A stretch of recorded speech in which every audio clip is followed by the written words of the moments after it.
All right, that will do. Okay, I don't see well, and it makes me get close to things, makes me cut things down by hand rather than with a weed whip. Steve will use a weed whip sometimes to cut things down, but when you're up close, that's good. You have an eye out for trouble. I was cutting these forsythia back for Kay, who said that, they're over the windows. I said, yep, yeah, they are over the windows, that's for sure.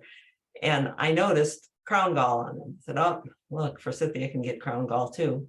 And then I took a good look at the shrubs. And behind our dog here, who was with me that day, I can see a line of crown gall that follows right along where somebody took hedge shears, probably on a wet day after having pruned something like euonymus that gets crown gall. Yeah.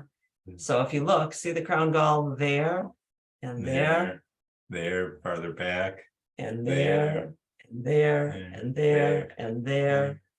Yep. So if you look, they form a nice little, somebody just took and sculpted that shrub and infected out the tips of every branch that they were cutting with crown gall. So don't cut on a wet day. And I've seen it on roses too.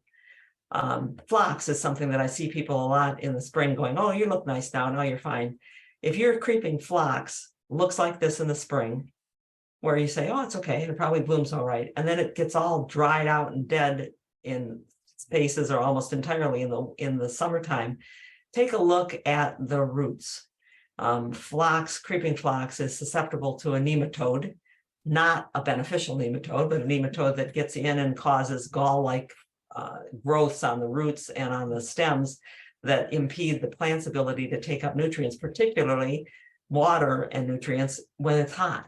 Mm-hmm. So your candy tuft, your creeping phlox, germander, some of the other spring blooming evergreens will look fine in the spring and not fine later. When you see something like this, you need to look it up. If you took a picture and put it in, I don't know whether you do a search of pictures, but if you go to Google, and I think Bing does the same thing, and click images, you can drag a picture into that field where you put the type in your search terms, and it'll look for pictures that look like this, and it'll come up and it'll tell you that that's something that you need to take that out and grow something that doesn't get not nematodes for a while, and get rid of that plant.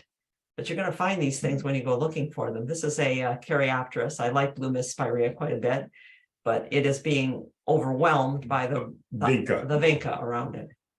And we've told you before that if you're going to cut a shrub back hard, like we cut Caryopteris back hard, and there's ground cover, clear that ground cover away so that it's not shading where you've just cut down and the plant has a chance to come back. However, this guy, do you see the twigginess on the left and little tiny twigs coming up from the base?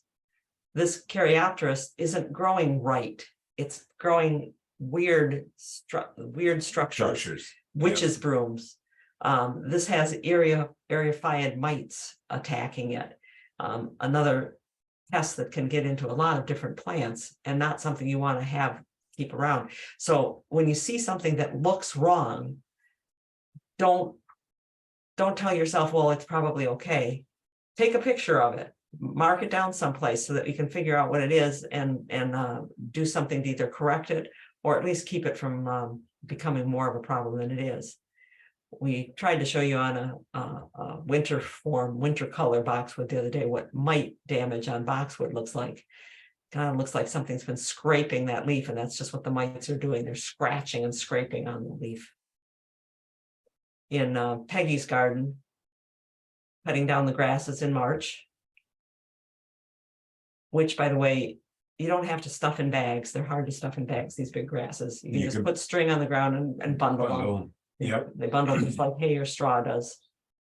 But in that area where the fork is sitting right now, where Steve is pointing, one of the grasses was quite dead in the center. And if you look closely at it, you see the color? This is not the color that you should see in the stem of a Miscanthus when you cut it down. No. You should see white. There is a borer that gets into them that also gets into sugar cane. That's the closest we can come to figuring out what it is, and it's a maggot. It turns out to be a fly, and this was dying back in the middle, and we'd seen a lot of this happening in must have been the 90s, early 90s. Mm-hmm. People were trying to figure out what was going on. Now it's living in the crown of the plant, So we took that plant out. So we don't need to have this Nope. making all of the grasses bad here. So we got rid of it, finished raking, edged, and that circle shows where the Grass was. grass was, and we put in other plants there. If you have a tree peony and it starts doing this, some people get all excited. They go, wow, look at my tree peony growing like crazy. A lot of tree peonies are grown on a nurse root of a deciduous peony, the peony that doesn't have woody stems. So they graft them onto that because it grows a quick root. Mhm. And sometimes that plant asserts itself and grows up. So you want to make sure if you've got a tree peony that it's really a tree peony. It's not growing gonna from the base. revert. It's pretty though, isn't it? Yeah, without peony foliage just coming up. While you're down looking close, the base of the plant, of woody plants, is the last part to get hardy in the fall. The tips harden first, then the branches, then back down the trunk, and the base of the trunk is the last part to harden off. If it didn't harden off in time, like this winter, it got very, very cold, very early. We had Very early. we had a Thanksgiving and 1st of December that was bitter cold for us. And that can injure the cambium. The cambium then dies and the bark splits away. You need to take a look and see if you have this problem, because if you do, pruning out that dead is the only thing you can really do. You're going to find that that plant will grow fine until it gets hot in At a the certain summertime, point. and then it'll collapse. All the foliage Just will go wilt boom, back. and you'll say, what happened to my? So look at the base. And sometimes it's easier to see than that because it's rabbits. Munch, Rats munch, eating munch. rabbits on the burning bush. I think And the proper pronunciation is wabbit. Wabbit, yes, Wabbit. wabbit. Wascally Waxley wabbit. Yeah, they had those waxley wabbits were living underneath this deck and coming out and eating the euonymus, and Mary and I were pruning them down. Mary wearing Snowshoes. snowshoes. I was wearing the longer snowshoes that day. So keep an eye out for trouble. What else is there coming in here? I just want Pat's just came in. When we first moved into our house, the main squeeze once pulled up my newly planted irises. He didn't want to mow around the new flower bed. In my fit of rage, I pulled out 6 ugly yuccas. So take your anger out on the yuccas. They come out real easy.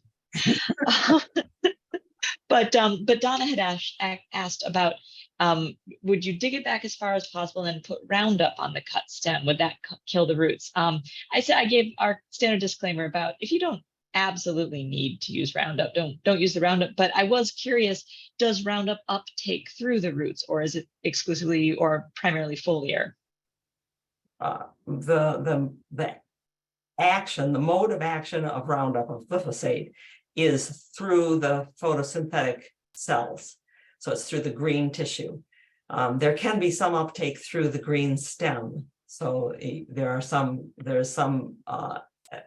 effectiveness by brushing a little bit on a fresh cut stem that has green cambium showing, but it only absorbs as much as the cambium has there to look at. And I don't know how you would brush it on a yucca.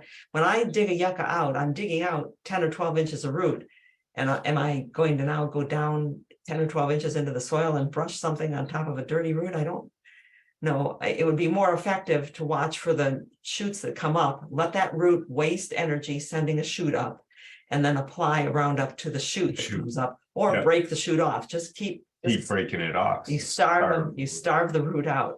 Every time it sends something up, it uses carbon, it uses starch. And unless it can sit in the sun with leaves for a while, it doesn't replace that starch. So just starve it out. And I love Pat's suggestion of it's free therapy. Are you pissed today? Go look for a yucca to pull on. Yeah. Linda is asking, after cutting down any dead green ash tree, of which we have many, there are always a dozen or more shoots that come up. What can be done to prevent those future shoots from coming up? We have the same problem. We have volunteer green ash in the corner, and I'm not going to let them grow because A, there are other trees there, and B, they're doomed. Yeah. Until the emerald ash borer goes away. And there's really not anything that you can do. There's a product called Sucker Stop that you can spray on the foliage of suckers growing from the roots. It stunts them. It doesn't get rid of them. But yeah, there are brush killers that you can spray on the foliage of brush that's coming up, and that will be absorbed into the root and kill what's there. The poison ivy killer is one of those. But we just keep cutting them back, and I'm reminded that, yeah, that's one of the things I'm supposed to be doing is working on that wood pile back there in that corner where all of those ashes are growing up through it. Yeah, it's a constant thing, or ashes. Joyce is asking for recommendations for spray-on deer or rodent repellents. My tulip sprouts are currently defenseless and delicious. This is a good option for maybe the wisdom of the crowd, because I know we have a lot of people in here who deal with deer sometimes intensively. So if you're one of our regulars who bemoan the deer and have a good product suggestion, go ahead and drop it in. I just heard from somebody the other, where was I? And he swears by deer scram. Other people say, oh, it was at Tollgate when we were talking to Roy. He uses scram and says it works, and he's used it for years, and it works. Other people say that plant skid works for them, or deer off. But what we have found out is that eventually it might be better to rotate. Yeah, that's that just don't use the same product over and over. Try one. If it works, switch to another one. If it doesn't work, go back to your first one or something along those lines, because they get used. And be religious about it. You need to get out there and protect all the new foliage. Julia Coughley is the person to talk to about that. They live in deer country and have an incredible garden with way too many important plants. And they apply that stuff pretty regularly. For us, if you could exclude them, if you keep them out of that area, that's the best way, but almost impossible. I love watching. Yeah, that's David was just saying, a 12-foot fence if you're feeling it. Judith was curious too about products to discourage bunnies and woodchucks. So if anyone has suggestions there as well. The repellents seem to work for those. They use them at the Detroit Zoo quite a bit because the rabbit population was pretty bad. Yeah. Although Craig Mashing, who did all the heirloom roses at the zoo when we got started volunteering there, said that when they were hungry enough, he said the rabbits would hold their noses and chew. They didn't. So if they were hungry enough, they'd eat even stuff that had been sprayed. But they used Ropel, I think, on those. Yeah. This is a March picture. This could be happening. This could be. I think we are clear again. Judith, what's the name of that product again? Ropel.